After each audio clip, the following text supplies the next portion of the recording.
सपना नको ना रडू, नको ना रडू सपना. अजय, काय झालंय अचानकपणे?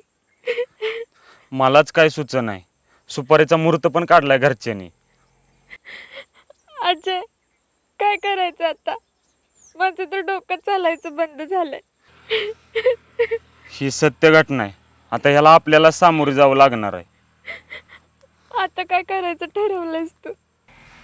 काय नाही, आपण पळून जाऊन लग्न करायचं. थोडे दिवस घरचे होतील नाराज, पण नंतर घेतील सांभाळून आपल्याला. नाही, आपण चुकतोय. आपण असं काय करायचं नाही. अगं सपना, आपण जर नाही असं केलं तर तुझ्या घरची लग्नाला तयार होतील ना माझ्या घरची. आजा, आपण आपल्या घरी सांगायचं. आपल्यामुळे आपल्या घरच्यांची मान खाली नाही गेली पाहिजे. तू तुझ्या घरी सांग, मी माझ्या घरी सांगते. सपना, जसा आपण विचार करतोय ना तशी घरची नाही विचार करणार. अगं तुझं लग्न लावून देतील दुसऱ्या पोराबर. नाही, ऐकतील ती माझं.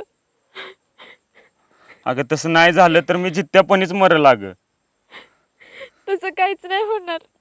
घेतील ती समजून आपल्याला. आणि तसं नाही झालं तर आपली वाटायच की आपल्याला मोकळी. ठीक आहे.